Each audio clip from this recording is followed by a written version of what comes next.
Welcome to Rewrite the Mother Code, the show where we can explore our inner mothers to actualize our greatest selves. Through interviews with incredible guests, live coaching sessions, and my own experiences, we're going to dive deep into embracing feminine values and reparenting ourselves. So be prepared to show up, hold space, and be mothered in a way that you never have before, but have always needed. It's time to rewrite the mother code.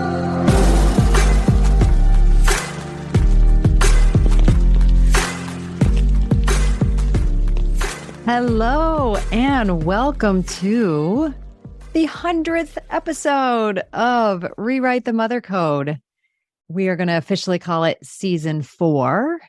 I am shifting back to the original name of the podcast, Rewrite the Mother Code, with me, Dr. Gertrude Lyons. I love the time with the name 𝗵𝗶𝗴𝗵𝗵𝗁, and I still want to hold that, encompass it, because it really underlines the impact of us holding ourselves all as mothers.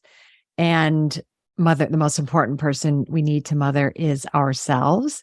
So we're not going to lose that. We're just going to kind of go back to the origin, back to the roots. And as many of you know, I'm writing a book and it will have Rewrite the Mother Code in there. So for all those good reasons. But the really big thing is it's 100th episode. Who would have thought? Not me. I can tell you that when I started on this journey, I thought I'd give it a try. It was suggested by the agency I was working with, Simply Be, and it was a great suggestion. I was super nervous about it. I couldn't imagine getting on every week, either, with myself or with guests and talking, right? Like, this has been such a huge journey for me to put my voice out there. And it's something that I think is such a beautiful aspect of, so many mediums, but I think podcasting really lends itself to that, because you have this big space and you're putting yourself out into the world and not really knowing how it's being received. It's kind of a one-way situation, and that's vulnerable, but also super cool. So want to kind of get that out there and lay that on the table. Also, today, when I'm recording this, because as you know, the episodes are not live, they get recorded ahead of time and worked with a little bit before they come to you. So I'm actually recording this on the summer solstice. So literally, the actual summer solstice was about an hour and a half ago here in Central Time. And I feel very grateful and intend to feel empowered by the energy and space of a summer solstice, this longest day of the year as far as light. So what are we bringing to light? What is my intention in the summer season to fulfill, right? Like, how am I doing planting the seeds, tending to the seeds that I planted in the spring?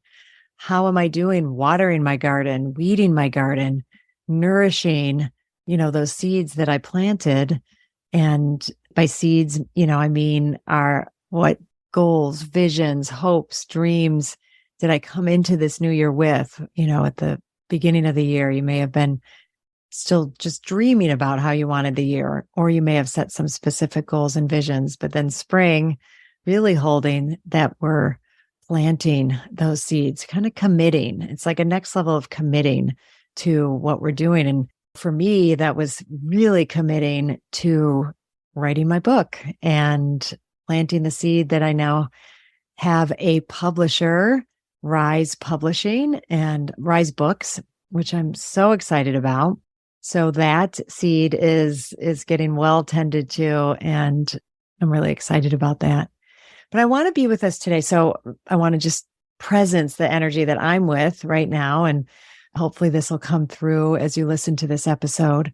But just that excitement, and, if you just even think of summer and outdoors and light, and I don't know, there's, the kind of out and about that's different in other seasons. We're really visible in the summer. That could mean anything from the clothes we're wearing, or maybe more visible.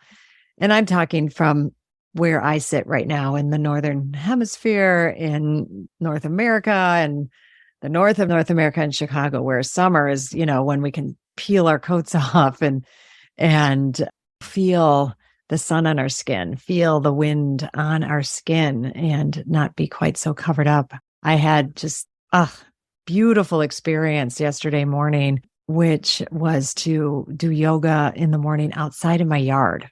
I mean, that may not sound like a big deal, but in the city of Chicago, having a space that I could do that, and two, such a beautiful day to do that, and also getting over myself about, what it would take to get set up out there and all that. So really got to enjoy the beauty of the season as I was with myself and in my yoga practice.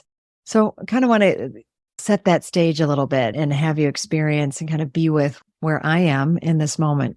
But when you're listening to this episode, it will be July 4th. And we got my team and myself got super excited thinking about that, the kickoff of this new season. You'll see a new cover, a little bit of new branding for the podcast. And, shifting back to the title, Rewrite the Mother Code, happens on July 4th. Should we publish on July 4th? It's a holiday. I'm like, yeah, let's do it. Let's, have it out there. You may or may not listen to it on July 4th, but I wanted to intend for it to be placed on that day. And that's what I want to spend a little bit more time talking about, which is for us in the United States, 4th of July is Independence Day. It's when we became independent, the declared date of independence from England, right? So it's that. It's celebrating our country and its independence. And, wherever you sit, I think I want to take it not so much into that space. And because, gosh, there's certainly plenty of things we could say about where we are right now with the Declaration of Independence and how well we're adhering to it and how well we're integrating it into our day-to-day, and how well are our leaders being guided by it and following it. And so, we have a ways to go to feel like, and I would love to sit in a room with our founding fathers and have them give their thoughts and opinion on where we're at this moment, because they risked their lives. I mean, they risked their lives. Their lives were on the line to move forward and do what had to get done to break free. And I think that I want to take to us more personally, and have us look at, what does freedom mean to you? What can we look at from just a personal responsibility level? And what is it that we may ourselves need to free ourselves from? And what's in our power to provide freedom for ourselves? And to me, I go right to, okay, what are habits I have that would be better for me to be free of? What are mistaken beliefs do I have that I feel are more in authority than I am? And even though they're my beliefs and my behaviors, I somehow can manage to still feel victimized by them or feel like somebody's doing something to me.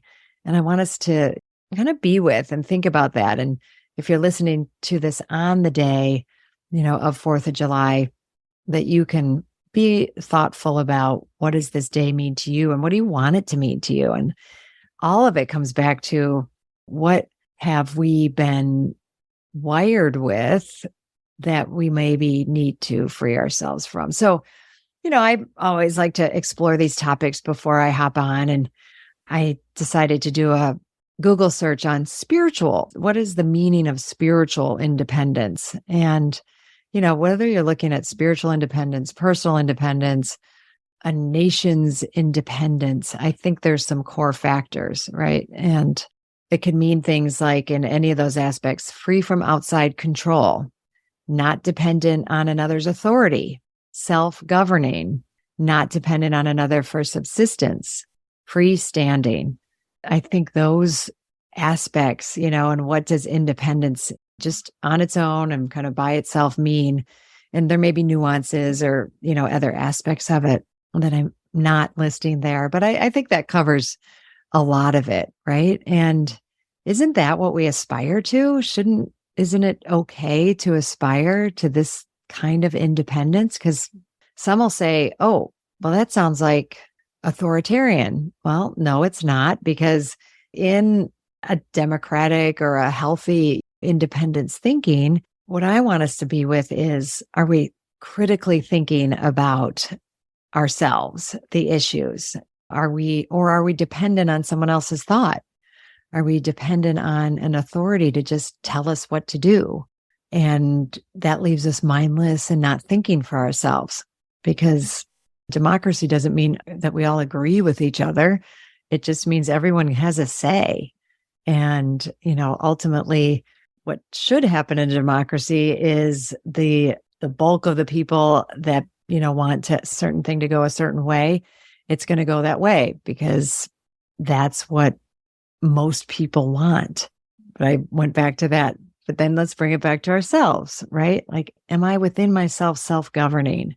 How am I free from outside, not just authority, but outside perceptions, outside opinions, outside what do other people think of me? And then that's how I'll govern myself, or that's how I'll think about myself. What are the standards that I have for myself so I can assess myself? I can govern my path and assess, how am I doing against my own beliefs, my own behaviors, free from outside control. And that almost sounds like we still are looking at responsibility in that, right? I know I've been in situations I've chosen to be in that I feel like I don't have any control. And I might look back on it and feel like, wow, I really gave up a lot of control. I gave up a lot of my independent thinking.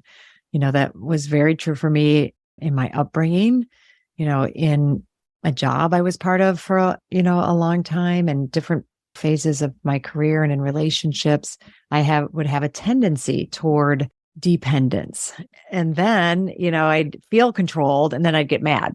That doesn't work so well, right? So until I start just turning the mirror onto myself, tuning into myself, this whole journey of self-awareness, mindfulness, awareness of self is what gives us the freedom to self-govern, to have independence. In family systems and some of the paradigms, we talk about individuation. And that means breaking free from, family dynamics or family wiring that we had, and really standing on our own, being ourselves, so that we can be part of something. So I think sometimes independence can get confused with aloneness, right? And those aren't the same thing. Being alone is a choice, but sometimes we have to step away from a group or step away from our family of origin so that we can break free of roles that we had in those situations, break free of just rules, myths, beliefs that govern, those arenas, and have some distance on them, be able to look at them with fresh eyes and aware of where I would sit in those, what was my place in those systems. Hi, I'm so excited to share with you my 2024 Spring Equinox Self-Mothering Retreat that's happening this March 2024. And I would love for you not only to consider it, but to attend.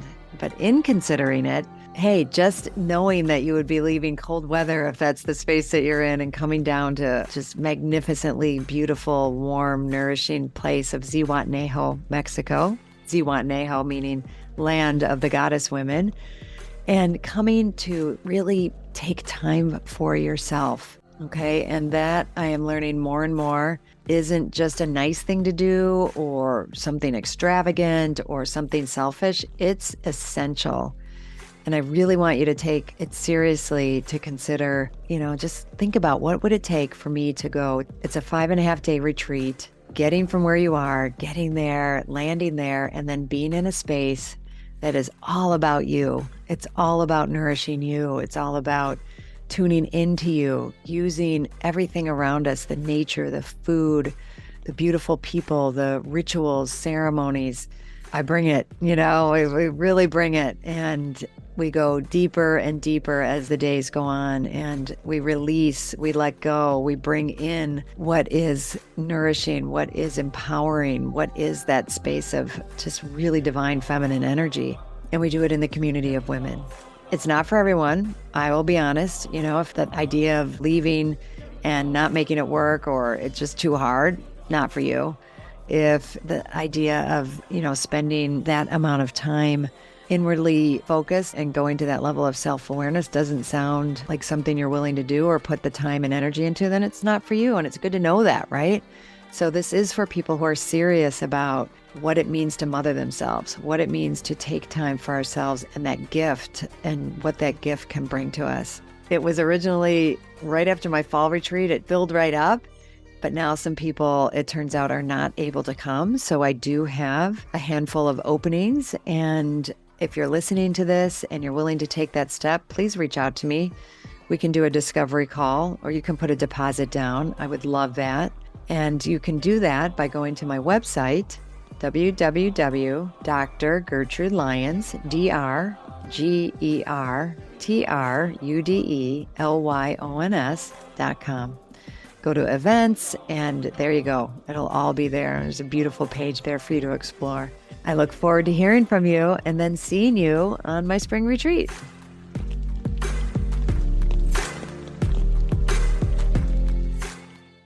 So by stepping back, I can then gain more of my core self, more of, really discovering what makes me happy, what drives me, where do I feel the most pleasure in my life? How do I structure my day for the most flow? How do I want my self-care routines, regimens to be? By doing that and really getting clear on what's my way, what's, my quality of life, so that I can then be part of a group, even my family, right? When I'm clear on that, I can be then in that system and a part of it, but not at the effect of it. And I think that's such a big part when we think about independence. But this lens I'm looking at is individuation, and so I'm throwing a lot out there, just wanting to give us different ways to think about independence. And because I think sometimes, especially when it's a holiday and, really all we think about or want to think about is time off from work, or 4th of July, fireworks and sparklers and hot dogs. And all those are a lovely part of a ritual for a holiday. But when we can take moments to do a little self-exploration and have conversations that are about that. Ask others, what does independence mean to you? What does it bring up for you? What has it been like for your life, right? So I want to name that, and then there's aspects that we can think about when we think about, and I was naming where I can be dependent versus independent. And that's been a lot of my work, because there's different kinds of dependencies, right? There's dependence, there's codependence, when we're so wrapped up in somebody else that we lose ourselves. So I think that's another aspect to bring up. And it's healthy to move through these different kinds of dependencies. It's not like we're never going to have that. As children, we are dependent upon our caregivers, right? It's natural, it's normal, right? But then in a codependency, the relationship is out of balance, where one person enables another person's addictions, mental illness, immaturity. And among the core characteristics of codependency is an excessive reliance on other people for approval and self-identity. So another term that gets used in that arena is external locus of control. But I like focusing today on the codependency of that, where we, again, aren't, the captain of our ship. We're being guided by somebody else's thoughts and opinions. And how and what would it look like to break free of that and really be the driver, right? And really be the one who's in charge and be in relationship. Like the best thing, one of the healthiest ways to be in relationship is to be independent, right? And for each in a pair, in a twosome, if we're looking at that relationship, family, that everybody has their sense of themselves, their independence. Someone that I think is just great on relationships, David 𝗫𝗏, he talks about this and talks about having this sense of self-validated intimacy.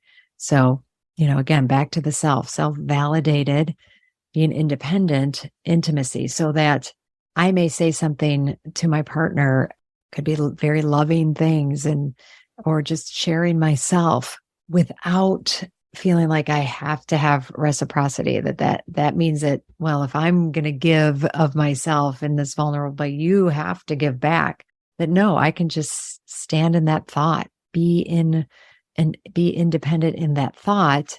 And then it's icing on the cake if, my partner responds positively but however they respond, I'm with myself. And I know we keep coming to that, but I don't think I can say it enough, right? That we're all, free to be ourselves, that we're free to choose, that the partner that we have and, be in relationship in a way that works for us.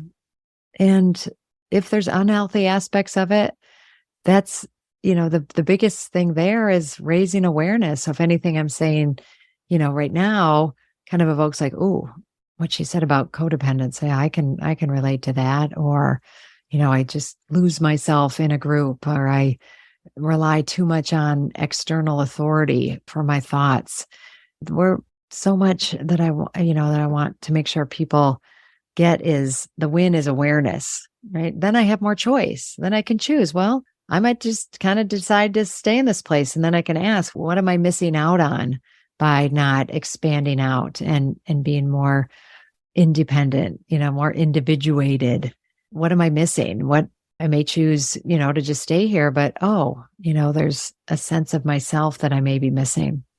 And before I started this episode, one of my rituals as I begin episodes or prior to speaking engagements, anything like that, I like surrounding myself with guidance. I look up things, a research, and then I have a lot of Oracle guidebooks because I just think we can, and when we're self-aware and independent, we can listen to a lot of voices and just hear what are ways or aspects. And I loved that I drew from The Divine Feminine by Megan Watterson, the Divine Feminine Oracle Guidebook, and really beautiful works. I want to give a shout out for that.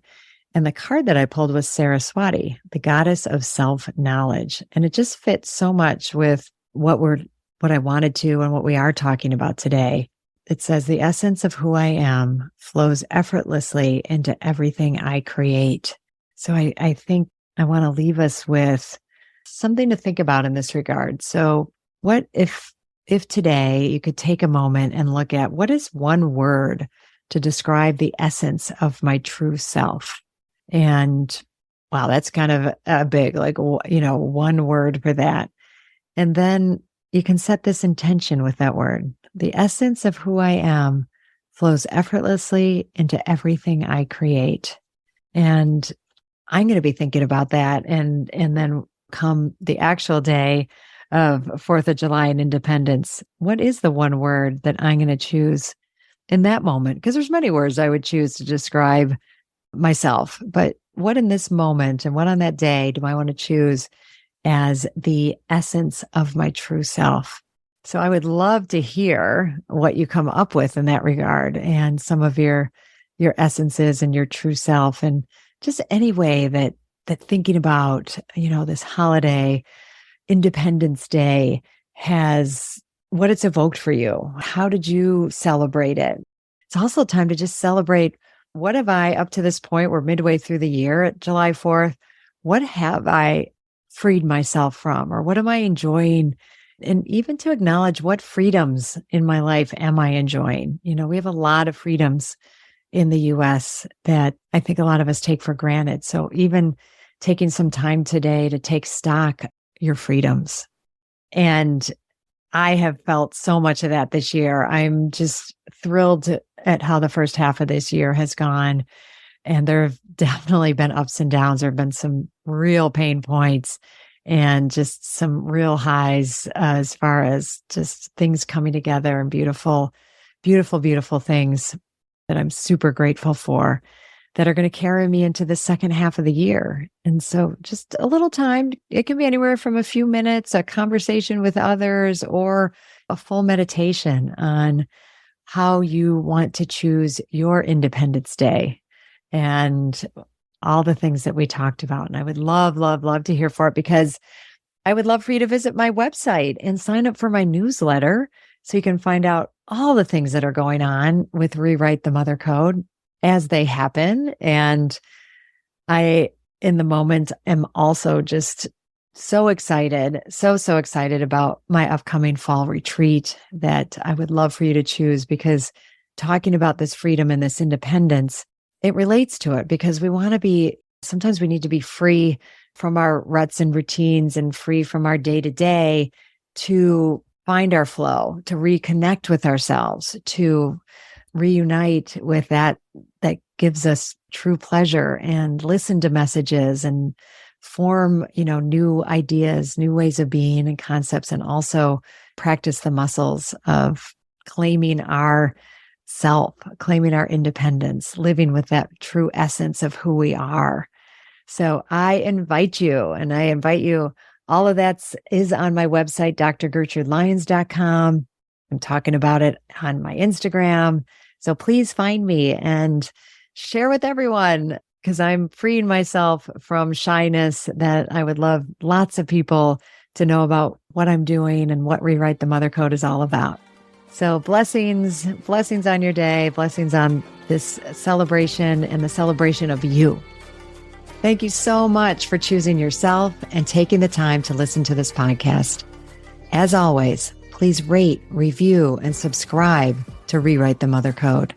It helps other people who need this message, aka all women, well, actually everybody, men included, to find it. I'm honored to have you on this journey in mothering yourself. Remember, change is uncomfortable, but it's beautiful, and it starts with us. And if you can't wait until next week's episode, follow me on Instagram and LinkedIn at Dr. Gertrude Lyons, or at my website, drgertrudelyons.com, and sign up for my newsletter. I'll see you next time.